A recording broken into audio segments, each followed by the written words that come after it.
So alam na natin na wala siyang pakialam sa taong bayan. Travel here, travel there, lustay dito, lustay doon. Palpak ang kanyang mga decision making. Bakit palpak? Kasi ang intensyon niya ay hindi para sa inyo, kundi ang intensyon niya, mga kababayan, ay para ubusin ang kaba ng bayan. Dahil nakikita nila etong sobrang successful na prayer rally from Davao, from Cebu, and now Daliwasang Bonifacio, gustong ipatupad ang kanilang pag-aabuso sa batas at pag-aabuso sa kapangyarihan. Hindi mahalaga kung ano yung ating paniniwala sa pagdating sa aspeto ng relihiyon. Lahat tayo may kalayaan. Kapag sila ay inaapi, yan ang duty natin bilang isang Pilipino na hindi tatahimik, kundi tayo ay nasa likod nila at suportahan natin. Inaapi yung kapwa mo. You, as a normal person na may habag, may puso, you're there to step up para ipagtanggol yung naaapi. Tayo ay mga alagad ng Diyos o alagad ng katotohanan, alagad ng tunay na nakikipaglaban. Kapag may nakikita kang inaapi, hindi ka magtatanong kung anong relihiyon mo. Hindi ganon. So,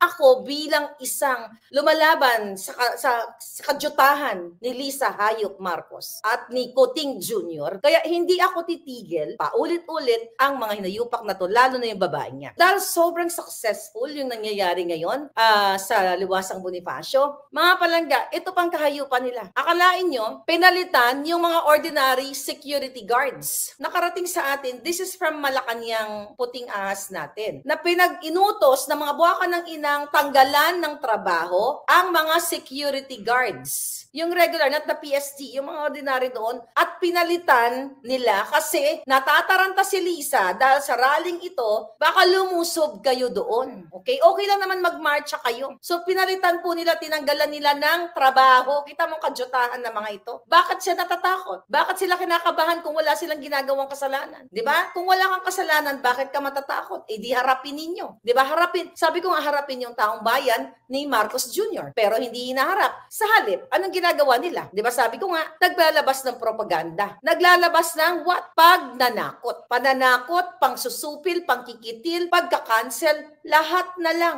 para manatili sila sa power at masigurado nila na sila ay protektado nitong mga